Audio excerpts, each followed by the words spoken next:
Welcome back to Lift Talk. This is episode 35. I am here with John and Kelvin. Boys, welcome. Hello. And Thank you. I guess the first part of this podcast is a little bit of an announcement. We have a new coach on the team. It's John. He's Welcome, thanks. John. the other Asian guy on the couch. Kelvin, welcome to the coaching team, Thank man. you very much. Thanks, guys. And in one day of being here, you made a post about being part of the team and made a reel and already made me look bad by doing more work than I have the I'm whole just time. doing my job, man. So yeah, tell me about your thoughts on joining the team and you know all that stuff. Yeah, I've got a funny story, if I can share. I was here. No, sorry, you're not allowed. Okay, well, all you, John. No, I'm kidding. Thanks, bye. I was here the other day filming some content with Val, and John and Greta were upstairs packing orders, and John called me upstairs, and he's like, "Hey, Kelvin, can you come upstairs?" I thought he needed help packing orders because he told me that Just day. grabbing random people on the gym floor to fucking I thought do you work. needed help carrying shit like around the warehouse, and so I went upstairs with the expectation of like, yeah, like what kind of help were you with?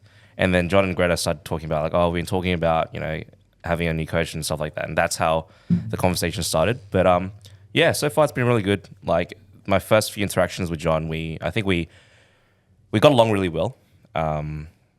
We're both Asian, which is pretty cool. Both grew up in the hood. We both grew up in the hood, both surname Tran, which is pretty cool. Not related. But we're not related, no. I'm not going to be in the clique anymore. Alex, Wyatt didn't grow up in the You just hood. stay in that seat. I was going to stay over here on my own. But no, like everyone's been really welcoming, and it's really nice to see some people that I only see at like comps, or like last time I saw them was at nationals. And just being very like, it feels familiar. It feels really nice. And I was training here the other day, and people were like, yeah, it's awesome to see you here. Are you training? Some people were like, are you actually training here? Like, are you actually going to be here? And I'm like, yeah, man, like I work here now.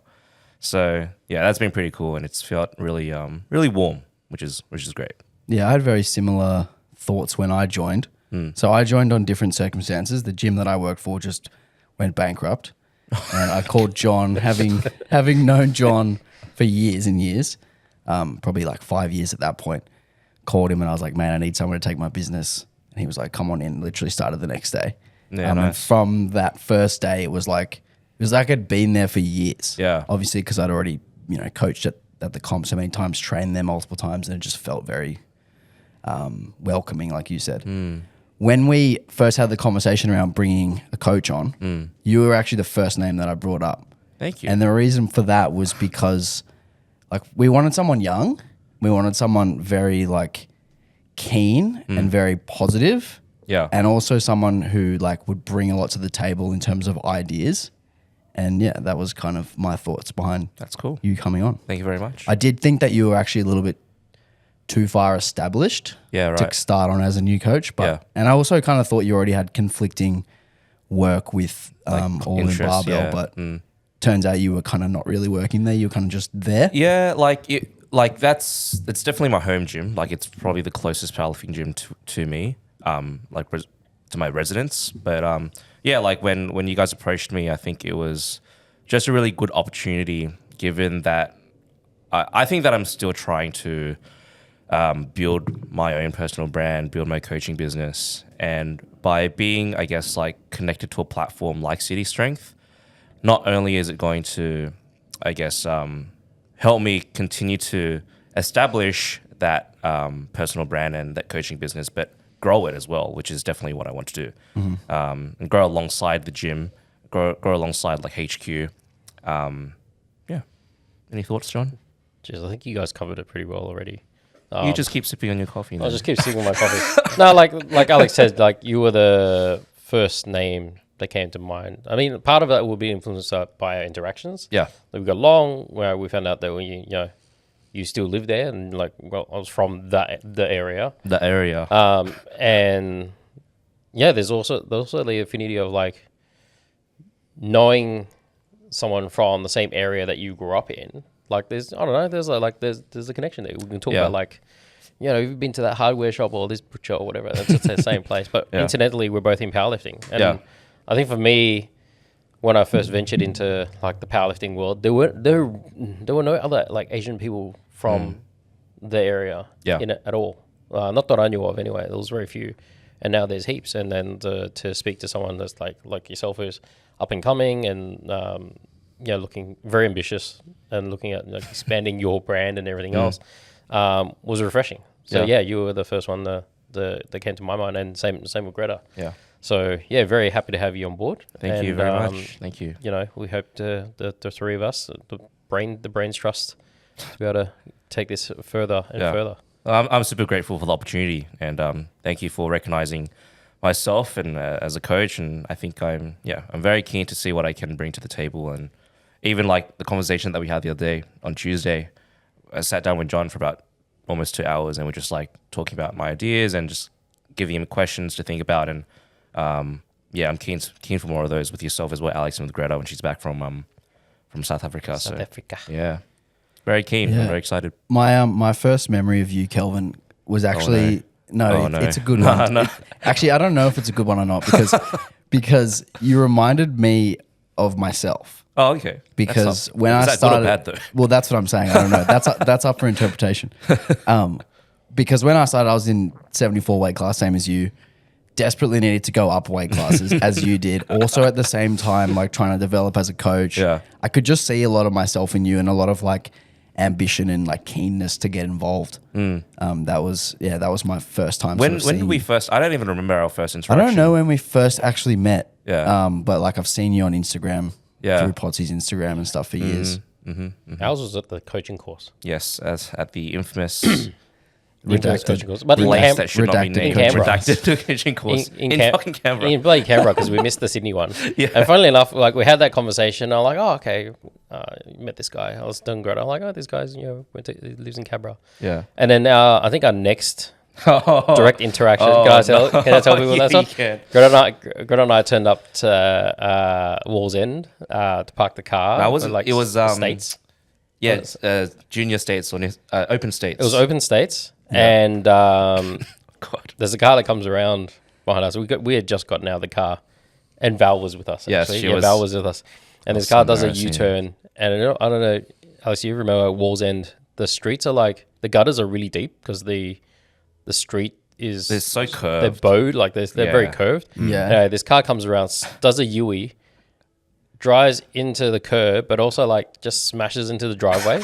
I look, and it's Kelvin. It's like, this huge sound mounted the car. I look to my right, it's fucking John, Greta, and Val just looking at me, and I'm like, Oops. I'm going to reverse now. The car's on three wheels. It's one of those moments. I'm like, it's Kelvin. It's one of those moments where you look around and see if anyone saw you. And if they don't, you're like, oh, thank God. But if they do, just you're happened like, to be John, shit. Greta, and Val. It's way more embarrassing if you know the people as well. Yeah. So yeah, that was pretty embarrassing. That was pretty funny. But So, here we are.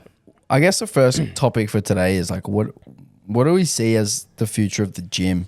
John, I'll let you go first because this is your gym.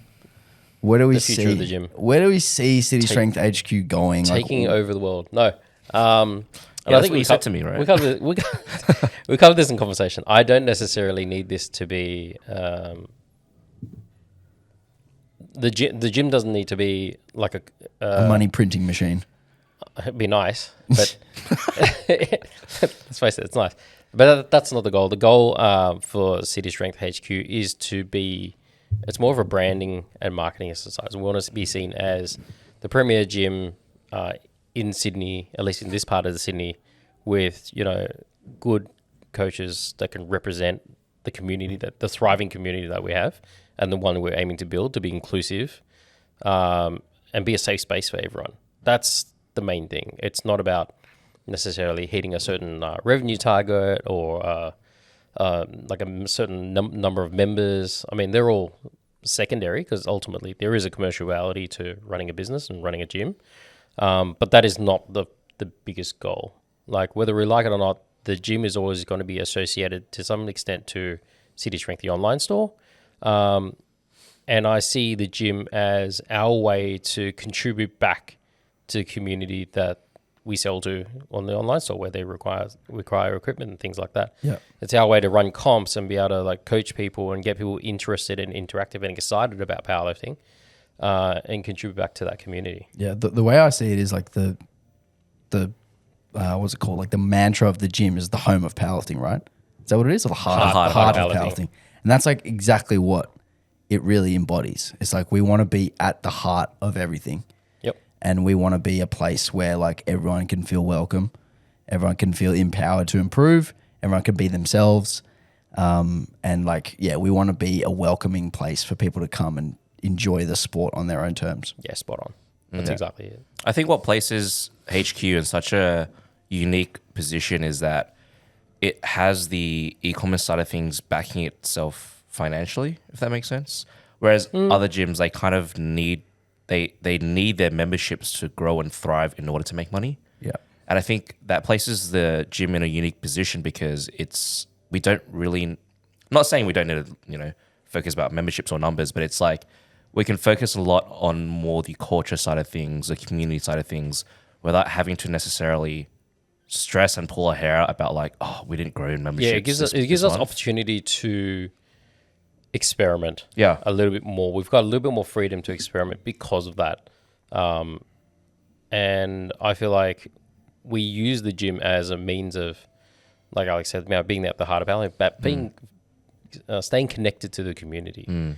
Because that's, I think, especially for me and Greta, that's a really important part of, yes, we have these businesses, but like being involved and being connected to the community is really important to us. Yeah, it's more than just being a nameless brand or a faceless brand. It's literally being there for everyone and people being like, oh, that's the guy who runs City Strength. Yeah. That's the woman who runs City Strength. Strength. That's why we run comps. That's why we referee. That's why we, spot and load and coach and everything else. It's to be in it because we love it. This is what we do.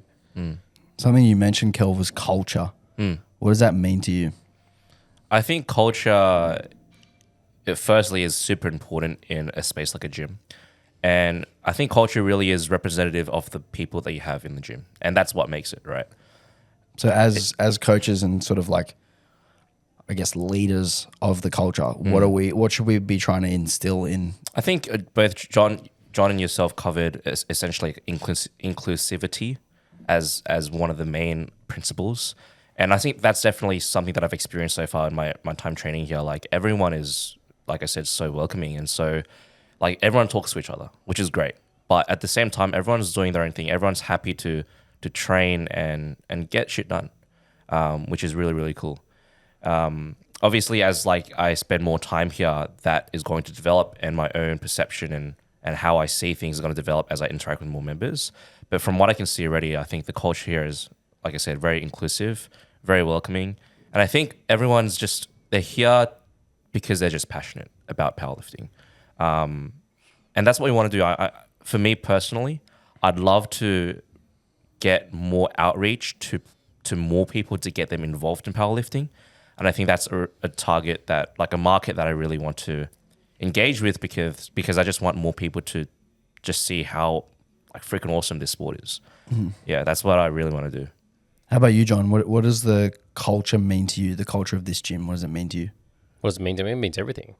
I mean, ultimately, the culture usually follows the leaders in it, and that is the coaches. Unfortunately, I, due to work and time constraints, I'm not able to contribute that as much as I'd like to.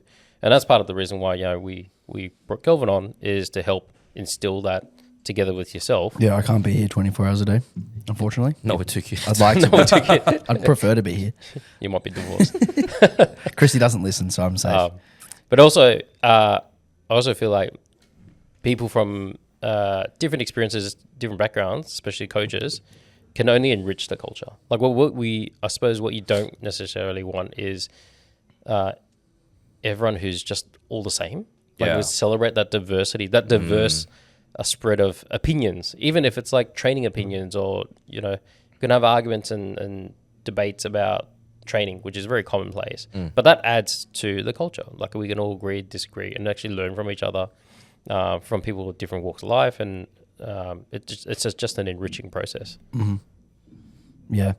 For me, culture, like you said, it does come from the top, and we want to be encouraging. We don't want to be like sort of dictators, because we've seen gyms that have these couple of coaches at the top, and if it's their way or the highway, and we don't want to be like that. We want to be welcoming. We want to allow people to enjoy powerlifting on their own terms, and that could be we've got people in here like Yanni who want to be national champion. Like Kelvin, one day you probably want to be national champion. Of course. We've got other people in who are lifting a barbell for the first time. Yeah. And we want to make it very clear to everyone who is here that they're all equal and that the person who squats 40 kilos is just as welcomed to use that rack as a person who squats 340 kilos. And I think that's really, really important as well.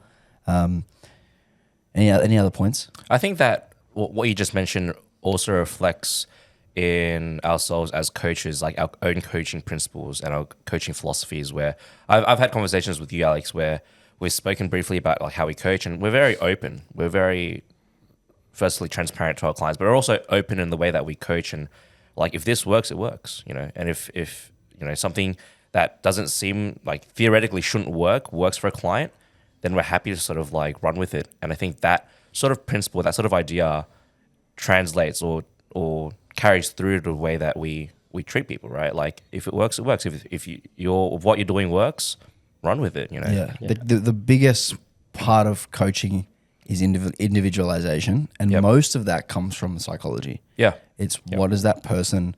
And understanding the client. Yeah, what does that person actually believe will work for them? That's probably buy-in. more likely to work for them, like all that buy-in stuff that we've spoken about ad nauseum. What about, did I miss anything, John? I think just to add to that, I think one of the things I pride on, and we've talked about this before, is that we don't necessarily have like a city strength method, right? The method is you guys mostly coach and I just do a handful of people, but we do our own thing.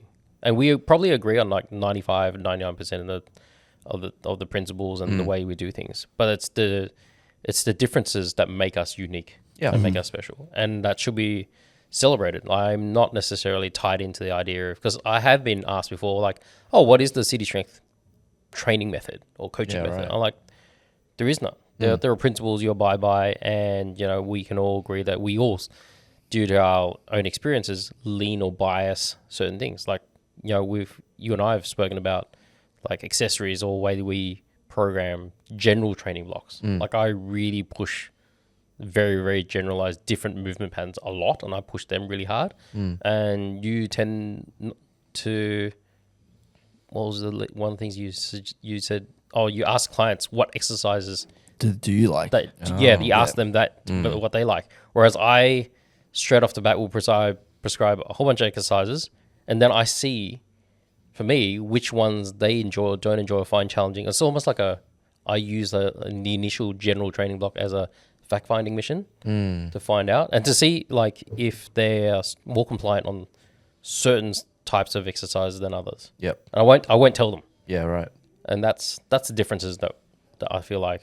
Yeah, and I think like celebrated. all of this kind of just highlights the idea that like the training that needs to be done to improve or get you moving forward is so varied. Like the bucket we can pull from to get someone to improve is so huge that when we have people having these arguments over these tiny little minutia, this versus this, or RP versus percentage, or sets of 3 versus sets of 5, like arguing these small little details is just completely missing the point. Yeah.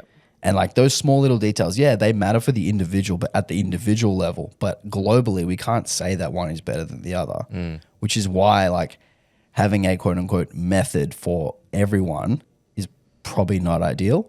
And trying to develop that method for that individual person is probably the way to go. Yeah. Exactly. And I think like that ties into the community aspect of it, because like I can see someone doing training that I may not think is the best idea. I can see them doing it, but I can also see them getting better. So who am I to sit here and say like, oh, your coach has it wrong? Yeah. Like that's not really what it's all about.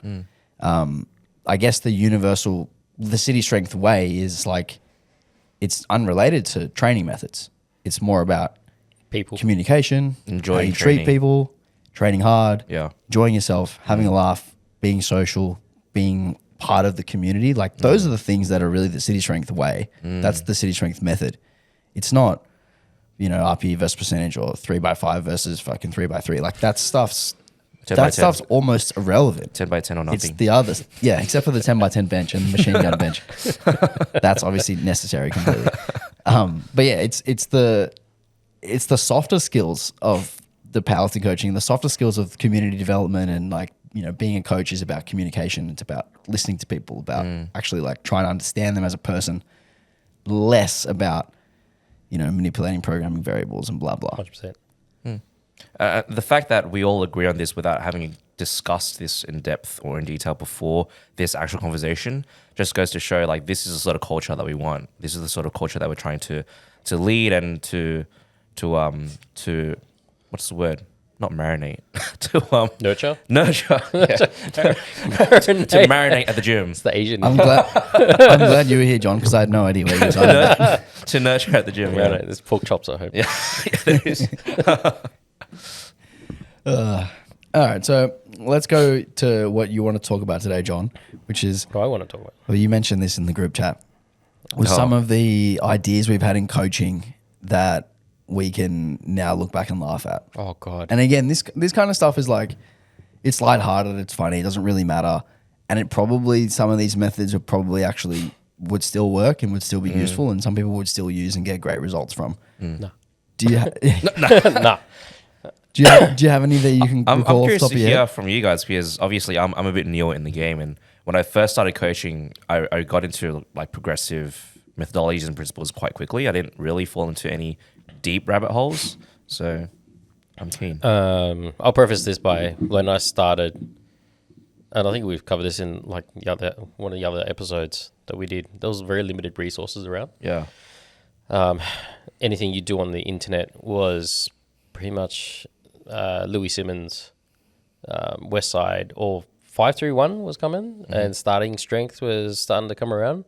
But actually, most of the info came out of West Side Barbell, without any context. You know, there's no reference in the text that they were wearing multiply suits. Yeah, and they were probably super heavyweight as well, right? Mostly. Mostly, yeah. Super heavyweight. Super heavyweights and all enhanced. Yeah, all enhanced, multiply. No reference to like the enhanced or the multiply. It was just cool because they had to put Pitbull on the cover, right? So it just looked cool. They just look cool. You know, I bought the method. To be the fair, methods they books. still look cool, and I still think No, they they look do cool. not. That's terrible.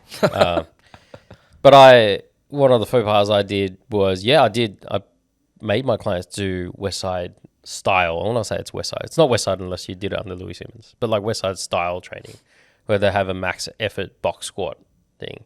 And actually, Holy shit. the way they structured stuff awesome. like that from a PT standpoint was kind of easy to put into like your PT sessions. It was very easy to program that way. It was very easy. It was Really easy. Yeah, really easy. And there'll be like a speed day, so it did all that.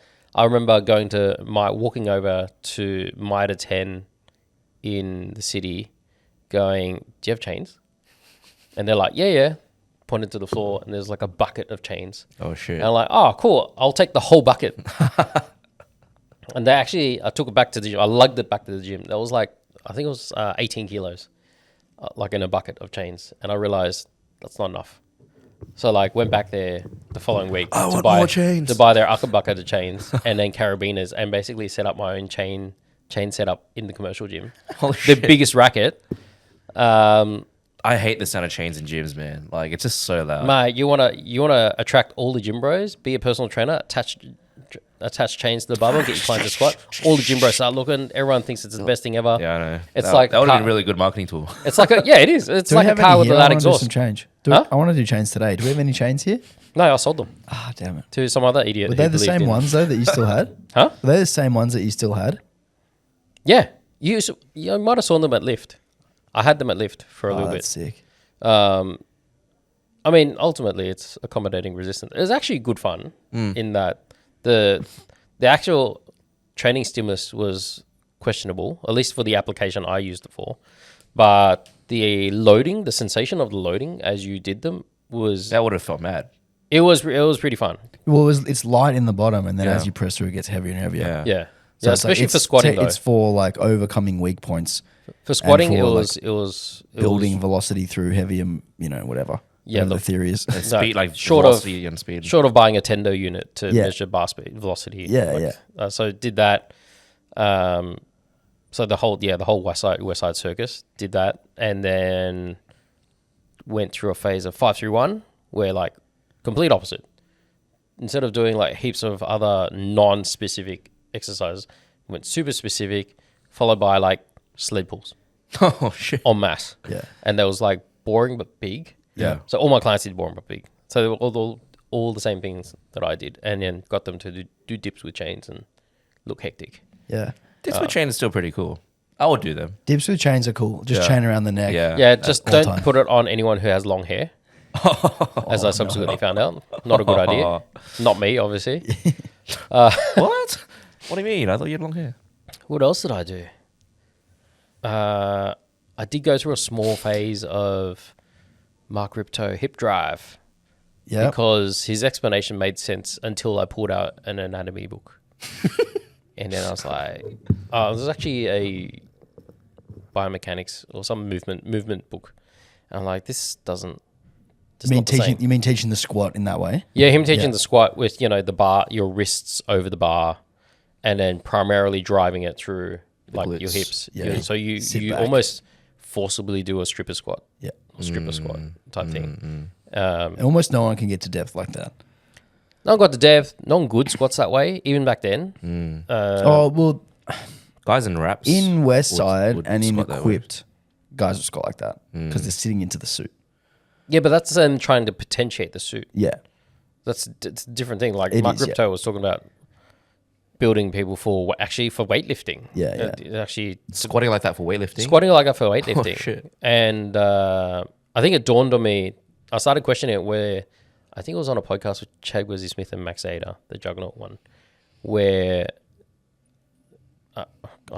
someone correct me on this. I could be wrong. That but was actually the first good lifting podcast, it was the Juggernaut I one. li- I And listened then to they that went a bit consistently. rogue and went, now they don't do any. Well, they did beers with Chad and it went Yeah. downhill. But I think Max Ada said if this produces great weightlifters, then where are they? If squatting like this produces great weightlifters, where are they? Then why? Yeah, why are all the best weightlifters Chinese and squat literally bolt upright? Yeah, completely like the best upright? thing to prove your point is to actually do it. Have results. Yeah. And have results to show it. And the same thing for Louis Simmons, because Louis Simmons used to say, Well, Louis Simmons actually got results. no, but Louis Simmons actually dissed all the weightlifting coaches of the US and said he could do better. Oh, okay, yeah. And He definitely would have been able to do better. sure, just enough needles. Pump him with gear and Yeah. get a pit bull out the front guarding the place. Yeah. When I think back to like all of the bullshit coaching mistakes or even just lifting mistakes that I've made, if you go back on my Instagram and you look through like I used to do these black square posts with white text on them, and they were mostly just me not complaining, but me basically dissing older me for doing something stupid. And it was like always like some pretty like clickbaity title, basically like don't do this or like here's why this is stupid or whatever. Those are all because of mistakes that I've made or mistakes that I've seen made or You mistakes I've still made in post my some on your coaching. stories. Yeah, I sometimes. still do. And it's literally 90% of those come from my own like learned experience of what not to do. Yeah. The one that comes to mind now is using estimated 1RM calculators. And this is something that I did. This is something that I did in one of my first ever training blocks with my first coach, Hanny Jazzarelli. He got me to do like a couple volume blocks. I was like, building nicely, getting stronger. And then he's like, all right, we're going to do an AMRAP testing at the end of the block.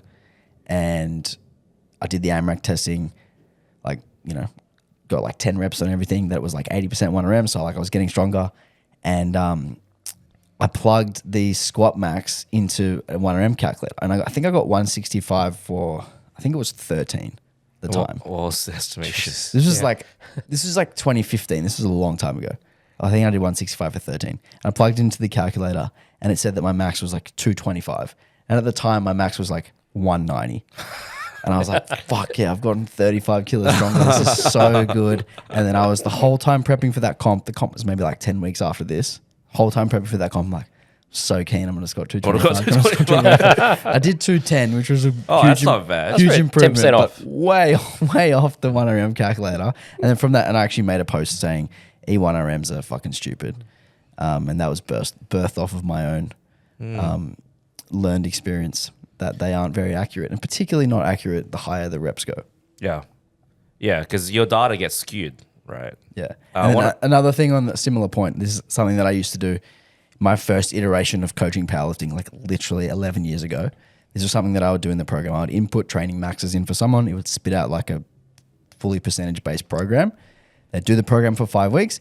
They'd do the AMRAPs at the end of the block, and then we'd plug in those new maxes based off of the E1RMs, and then it would just That's false it would hope, just dude. destroy. Like everyone That would is just such be false hope. destroyed in that second block because now their weights would be up by like 30%. And And there's percentage based on the next block as well. Yeah, Oh, so shit. just stupidness. Yeah. How about you, Kel? Do you have any? One thing that comes to mind is when I first started powerlifting coaching, which was probably like 4 years or 5 years ago. Something that I did was like something that worked for me, I would then apply to my client, and I think that's just it. Looking back at it now, I'm just like, that's so silly because obviously we're just talking about individualization like 10 minutes ago. But it was so easy for me to fall into that rabbit hole because I just wasn't educated.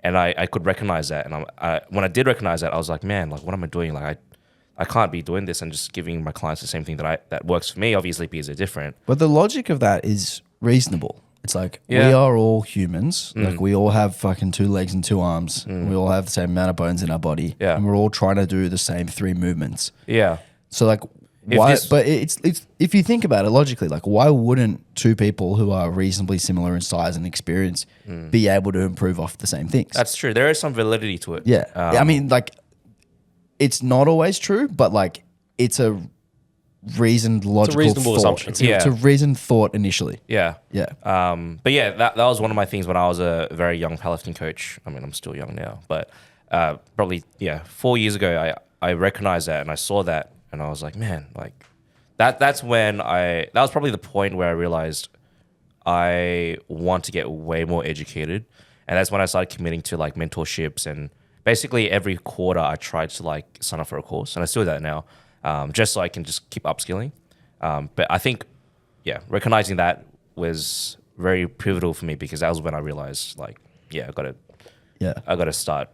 If I want to get better, if I want to be a bit better powerlifting coach, I've got to start doing something different. In a similar vein, and I just went on the JPS podcast and I told this story on that one. So excuse people who've listened to that, probably no one. In a similar vein to that is following your own athlete response and not looking too far out of that lens and not looking other places for, perhaps stuff that you see on Instagram, like, programming methods or a particular exercise selection or whatever, or even just like technique manipulations, and focusing on what's actually going on in front of you with that individual. That's the important data you need, not the shit that you're seeing from outside, because that can just get in the way and create noise in the system, get carried away. It's very easy to buy into something that looks really good. And it also makes it confusing. 10 by 10. That's necessary. I've said that. GVT. It's like, it makes it confusing because you've got all this data in front of you, and if you only have that data to look at with that individual person, that's telling you all of the answers that you need. It can get confusing when you start to get information from other places that conflicts with that. And that's when you start to veer off into directions that you probably shouldn't with someone's program or with someone's guidance or technique or whatever that is counterintuitive to what you should do. And I think the other thing is that it's like, as a coach, for me anyway, the experience that I've had when that has happened is like, they've been doing the same block for like, they've been doing the same thing for the past 3 blocks and it's working, but it's like, oh man, like, am I being, what's the word? Like stagnant? Am I like not doing something? Like, should I be giving them more stimulus, or like they're not overloading in some sort of way? And you start to think in that sort of way.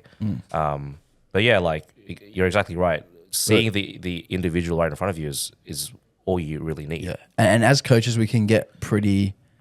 I mean, we see this a lot less now than what we used to. Like, people do keep blocks more similar now to what they used to, and keep someone's prep from one prep to another. They'll try to make it as similar as they can so that it's repeatable and it's predictable. But yeah, not getting sidetracked and not. I've completely forgotten what I was going to say. About not I got sidetracked. And then I forgot my point. Someone talk and I'll think. Someone talk. Yeah, good stuff, guys. Yeah, let's wrap I suppose it up. one of the other things I used to be really guilty of was and now we know this not to be true, was to tell people not to do too much cardio or any other sort of activity outside of powerlifting, because it would interrupt their adaptations that they're trying to achieve. And now, I bought into the, cardio is that Spanish, that mentality. Mainly because actually what most people were saying it, and to me, I never questioned it. But we would see time and time again, like all we had to do was just look over at CrossFit. Like these people, like, man, they're all jacked. they're so jacked. At least the higher level people are all jacked. They're doing ridiculous amounts of volume and cardio to go with it. Like, didn't think to question at the time. Completely agree. I remember my point now. And Rewind. That's all the time we got, guys. Chris, can you edit this in? So, yeah, we can get a little bit gun happy as coaches or trigger happy as coaches to make changes to try to prove our worth as a coach. Yes, but no change is still a coaching decision, and I think that's really important to remember. Is that like if something is going well, not changing it is the right coaching decision to continue it to go well. Yeah. Like if it's going well and you make a change, you're actually detouring away. It's like if you're traveling somewhere and you've got your GPS on, you're like, man, we're making. It's also you as a coach not thinking about your lifter. Yeah, you're thinking about yourself in that instance, right? Yeah, you're trying to like feed your own ego. Like, fuck, I need to be doing more. I got to jump on that trend. Yeah. I got to show other people that I can do it too. Got to give everyone fatigue singles and fucking. Yes. What a 10 by 10. Hate that. Yeah. But 10 by 10 is necessary, Kelvin. But yeah, it's like if you're got your GPS on, you're going somewhere that you've never been before, and you're making good time, and you're cutting minutes off your ETA, and then all of a sudden you're like, let's turn off this road. I've got a good feeling about it. It's like you're just going away from the path that you want to be on. That's a great analogy. Yeah, just thought of that one. It's good. Thanks. It's a good one. Thanks. Make that into a reel. You got it. You can edit it for me. Another one I can talk on forever is fucking weight cuts. Oh yeah. Tell me about your weight cutting experience to 74s, because you're already like really jacked for 83 and you only went up 18 months ago or something. Yeah, about a year and a bit ago. Yeah, so like that just tells you like your body was just itching to go up. Yeah. So you must have had some hard cuts to 74 to 74. Actually, I didn't cut that much at 74. I stayed around like 70. So my very, very, very first comp, my first ever novice comp, I weighed in at like 77 or 78. So that should have been a sign already for me to not cut down to 74 and probably go 83. But the reason why I went to 74 was because I had another friend, another powerlifting, like someone else I knew in powerlifting, Tony Mai. He was in 74s. Bro, he just squatted 270. That was crazy. Bro, he's 93 now. That was crazy. That's fucking but he impressive. he had a big, he's got a big squat coming. He's competing as well. I saw him on the list. That's sick. Yeah. So he was in 74 and I was like, fuck, I want to compete with this guy. Like we were both sort of starting powerlifting together. He started a bit earlier than I did, but I wanted to compete with him. And that's why I went 74.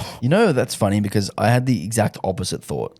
So I started with a friend of mine, Doug, who we ended up, John knows Doug, we ended up going to Uzbekistan to compete for Australia together. He was the junior 83, I was the junior 74. And when we started, we were pretty much the same weight. And I was like, I don't want to compete against Doug, not because I wouldn't beat him or anything, but just like, I figure like, it's better off if we both go like different directions. Right. Like I kind of You want to compete against your mate? Yeah, it was almost like a conflict of interest. A conflict of interest to go 83. Anyway. But like I basically went 74 because he was competing 74, and man, those. Where do you think you'd be now as an 83 if you didn't? Probably a lot stronger. Yeah, that's the thing that I always think about. Is like the only reason I regret doing all the cuts wasn't because my performance at the time was bad, or wasn't because they were really hard. Like that was experience that I found worthy and useful, and particularly helpful with my clients now in what not to do. But it's more like you spend so much time in a deficit or just at maintenance when you're a young boy with all this fucking testosterone, all the hormones, and you think like how far you could have progressed during that time period when you were deliberately holding yourself back. It's like, that's my regret. I actually, when I was coached by Tom Haynes for a bit, and when he had stopped powerlifting coaching, I had consults with both. I'm really glad you called him Tom Haynes. and not Tom Performotion. Why? Because I can't stand when people call people by the Instagram handle. I had to stop coaching with Tom Hainsby as he'd wrapped up his coaching with powerlifting. And I had a consult with Stephen Day and a consult with Potsy. Obviously, I went to Potsy, but Stephen Day in that consult was like, you need to go 83. Like, no matter what, you're going 83. And I didn't listen to him. And the next few comps at 74 were not great. So you should have listened to Stephen Day. Did you ever bomb? Yeah, bro. Have you bombed, John? I bombed twice, dude. Did you? Yeah. Have you bombed, John? No. Yeah, no, I've never bombed either. I bombed out at New South Wales States. And then On what because of lift? that, deadlifts. On deadlifts? On deadlifts, yeah. How do you bomb on deadlifts? Because I was cramping. So you did have some rough cuts. Oh, dude. Like my first few comps, all my comps as a 74, I'd always cramped. Interesting. Yeah. And because of that, I had to fucking travel to Canberra to compete in Canberra States, only to bomb out at the nationals that I was qualifying for. Oh, Did you bomb? rough. Did you bomb out at nationals too? Yeah, dude. Which in one? Melbourne. Melbourne? The one at, what was that gym called? Into 2020. Into performance? 2020. Yeah, into performance. Into performance, yeah. Into performance. 2022? Junior Oh, nationals. junior nationals. Junior okay, nationals. sorry, I forget. I needed to bomb forget how out young you are. on at junior nationals on deadlifts as well. You I was bomb on cramping. deadlifts again? Yep. How do you bomb on never bombed. deadlifts? That's it. open I've with, never like- had to cut either. Yeah. Like do massive cuts. Well, you're And, cutting like- for this comp. Now, I'm cutting for this comment. Yeah. Here comes a bomb. I have to get toilet. there. Now I've got clients who are like, "Oh, I had a bad comp. Like, I only went 8 for 9," and I'm like, "Bro, you like have a bad No comp, idea. dude. Trust me, you've got no idea what I've been through." That's so funny. I always see stuff like that on Instagram, or like I see people who are like, "Oh man, so happy to hit this PB on bench. I haven't hit a bench PB in 4 months." I'm like, "Are you fucking kidding me? I haven't hit a bench PB in 2 years. Grow Wait up."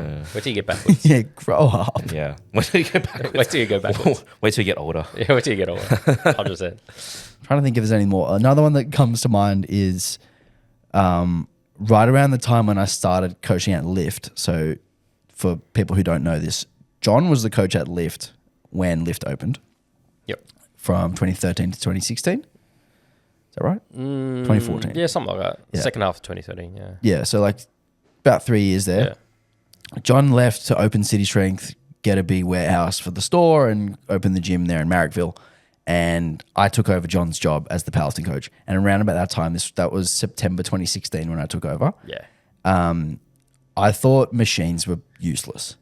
What? Oh, that was a thing at the time. It was That was such a thing a at big the time. thing. It was Yeah. all free weight stuff. It was like you almost like had pride in being able to get a lot done with a little. It was Yeah. like, what do you need? What do you need for training your back? You do barbell rows, you do pull-ups, you do dumbbell rows. What It was what a do you real need? minimalist attitude. What do you need a lat pull down or a cable machine for? Like, what do you Yeah, need that right. for? Or like, what do you do for extra tricep work? You just do some dips and some tricep push-ups and fucking whatever. More bench. What do you do for your legs? Just lunges and that's it. Yeah. And it was like, I reckon I went through like a 1 year period where I didn't program anyone a machine. No, not just you though. There was a growing thing, It and it was came from like definitely a people thing. came from different angles about it. So like one would be like it's a badge of honor. I can get everything done badge with of honor. bare minimal. But then there was like the functional community where they'd say like it's not functional because you're sitting down, or it's not functional because you're It's not full body. Like, you're not using your whole body. Yeah, you're not using your whole body's body. supposed to create the stability, This not the is- machine for you. exactly. Yeah. Yeah, there was a lot of that going around. So that was also it kind of gave rise. I mean, at this time, CrossFit gyms were booming. Yeah. It also gave rise to like the powerlifting gym that had no machines, i.e., City Strength version 1. It was also like it was like a way for powerlifting gyms to like create this fake value because they didn't have the machine. So it's like, oh, we don't need them. We're hardcore. We don't have them because we don't need them, not because they're really expensive and we can't actually afford them, but we actually just don't even need them. And then I remember my first time using the pendulum squat at Lift. It was at Atlantis brand, which if you haven't used one of them, Lift. oh my God, unbelievable. Feels amazing. I was like, It's also well, easier. I'm never doing, it's way easier. You can The chuck more Atlantis plates on. one is easier Yeah, 'cause you can it's chuck more counterweight. plates on. I remember being like, I'm never doing like a goblet squat or a front squat ever again in my life after doing this. Like, Same. it feels amazing. So yeah, machines. Machines are underrated. Machines fucking rule. Yeah. I like They're would almost definitely give. underrated. I almost give people nothing free weight other than. Do you feel like it's come full SBD? circle now, though? You feel like it's come full circle now that the education is out there? A lot more powerlifters are doing like quote unquote hypertrophy work or / Yeah. power building. Yeah, 100%. I feel like when you break down what actually improves powerlifting performance, there's three things: how much muscle you have, how's your technique, and the third one is like your nervous system, how you can like actually get yourself ready for lifting the heaviest weight. When you go to that, the muscle mass lens, like when you look at that muscle mass lens and you look at the training that you want to do to elevate that, it's things that are stable, things that target the muscles very, very specifically, things that don't create excessive fatigue in other systemic muscles, fatigue. Yes. Yeah. things that don't require stability. And machines tick every single box. Yeah. Things that lend themselves to doing higher reps, things that lend themselves to doing more volume. Machines tick every single box there. Yeah. They even make great coffee tables, like our bench row. And they actually just feel way better. Like if you do like 6 sets of pull-ups, weighted pull-ups, or if you did 3 sets of cable rows and 3 sets of lat pull downs, like how different would your joints feel? I know personally that my elbows and shoulders would be screaming after 6 sets of weighted pull-ups, whereas 6 sets of back work on machines, like I just feel like my muscles are full and I got to pump. First, you have to be able to do 6 sets of weighted pull-ups. But Yeah, 1 rep each. Do you have any more, Kelp? Any more you can think of? Not off the top of my head right now. I've got one to jump in. Yeah, go on. Training volume. Okay. So because of my exposure to that time where it was very commonplace to go, people wore it a badge of honor that they were doing heaps of training because they downloaded this program. One of the program was Smolov. And then there'll be like Smolov Junior and variations for bench. And then the Shaco programs will be known as being this hardcore training pressure programs to the point where people said, oh, you couldn't complete it unless you're on drugs. Now, if you actually Smolov, you mean? Smolov and Shake, all the Shaco variations and programs. But if you actually go back and look them now, like training volumes back then, which were considered like out of this world, absolutely ridiculous. People do that now on the regular, right? If you include like their main lifts and accessories and everything else, it's people probably actually doing more lifting as a whole in terms of like kilos lifted versus compared to like the Smolov and the Shaco programs that are done now. The whole mindset back then was like, oh, you just had to lift fairly heavy and very minimally. People were so scared of like volume, right? They were so scared of like overtraining. Yeah, right. Overtraining. Yeah, they didn't even use the term. overtraining was a huge thing back A then. huge thing. Everyone's scared of like teetering on it. No, you're not training hard enough. I remember to get this. there. I remember this one. This is such a funny story. I remember this one PT that I worked with. His name was Ben, and he was tiny. Like when I say tiny, I mean like 5'2" and like 55 kilos. Like he was tiny, and he loved powerlifting, but he never trained hard. And he was always like talking about teetering on the edge of overtraining. And this is back when I didn't know shit, but I was like, bro, you don't train hard at all. And literally every second week I would see him in the gym and he'd be warming up for squats and be like, not feeling it today, bit fatigued, might just deload. And it was like he would deload like Every almost single week. every single week. Like I swear he never did 2 consecutive weeks of training without a deload or an intro week or whatever. His life was a deload. And there was a reason he was really small. We need to find him so and mean. send him his podcast. Sorry, that on Ben. the t-shirt. Sorry, Life's a Ben. deload. Sorry, Ben, if you're listening. He's a good guy, but he didn't train hard enough. But yeah, like overtraining and like training volume was a big thing. People were just scared of doing more training. And if you look at it now, that's what all people do. Like actually train way harder than they used to. I kind of feel like people are still like concerned about that somewhat. Obviously, like it's a valid consideration, but like to go back to what we mentioned in the Bench Awards podcast, how we realize like so many other countries like the Japanese or the Europeans are pushing so much more bench volume than what we are doing here in Australia. And that's probably a reason why their bench is so much stronger. They've got so much more strong bench presses, besides probably the giraffe milk they're drinking in Europe or something. But yeah, like the amount of volume that they can handle is a lot more than we do, and it's probably because we just haven't been exposed to that. Yeah, and that's exactly it. Is like volume is relative. It's what the individual can do. Yeah. And if you do slowly over time build it, you'll be able to do it more. Like you will. If you expose yourself to a stimulus, you will adapt to the stimulus because your body will go, hey, that was hard. I'm going to ensure that I grow and get better and recover so that it's not as hard next time. And then you go, oh, wait up. What up, body? Here's an extra set. And then gradually over time, you know, you're doing way more. The problem is when people go from doing what they're doing now. So like I do currently 8 sets of bench per week, which is like What? people laugh at me when I say that. That's all I can recover from because of my million shoulder injuries. And if I went from doing 8 sets a week to do what you did, Yeah. my body would explode.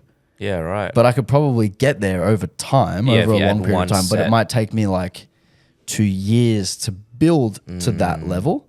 Where I thought you were going with training volume, John, was when people actually calculate the number of kilos they lift. yeah, that's what I Oh, was we thinking went as through well. that phase too. Oh, Yeah, that right. Yeah. fucking used to Just annoy the- me it's so just the much. formula I'm on a doing spreadsheet, right? 12,000 Yeah, yeah, kilos of deadlift volume. Bro, it's this a tonnage. block. It's You like, measure in man, tonnage. Yeah. It sounds cooler. Man, I hated that. How do you measure training volume in your clients, Kelv? I do measure it, like it's on the spreadsheet, but I'm not tracking it. Like it's not a metric that I What do you look at then? literally like what sort of outcomes they're getting out of the block. So like what sort of results, whether or not they're actually lifting more. In terms of volume itself, though, like what I'm finding with some clients is they perform best within like a range of training volume Volume in terms of number of sets or in terms of kilos? sets, but also the like total tonnage done Yeah, that week. work done. Yeah, the amount of work done that week. But sets also, yes, like amount of sets or also the amount of reps they would do in each set. But in terms of like what I would track specifically, literally the results they get. Because I don't think there needs to be more than that, really, realistically. I mean, because at the end of the day, they've done what they've done. You can see the result, right? yeah, the results show for itself. Doesn't matter if they've done more tonnage, but they failed half their lifts Yeah, exactly. in that process. Absolutely. Yeah, that's so important. Did your 1RM go up? Yes. Did you estimate 1RM? Fucking good job. How about you estimate 1RM? Yeah. Yeah. No, not that. What's the next topic? Let me get my topic list, which you wrote, Kelvin. That was I your did first write job for working Yeah. here, was Hope you writing guys this liked topic list. Development of powerlifting coaching scene and powerlifting as a whole in Australia. So We're going to talk about that on the next one when we wrap up the Spitty Cup. Is that oh the yeah, plan? we can do that. Well, I guess we can just. No, we leave- can. We can keep talking if you want. Oh, I got to be done in 20 minutes. That's heaps of time. No, I actually reckon we end it here and then we do more of these topics later. So we just teased the audience about our next podcast. Yeah, Chris, Sure. Chris, are you listening? He's not listening. Cool. You'll have to cut it. Yeah, you can cut this out, Chris. Okay, he's not cutting Thanks, it out. All right. Well, thanks for listening, everyone, and give us 5 stars on Spotify, and I'll talk to you all next week. Next week we have the SBD Cup preview show with me and Maddie Bartholomew, so make sure you check that one out. Ciao. Ciao. Bye-bye.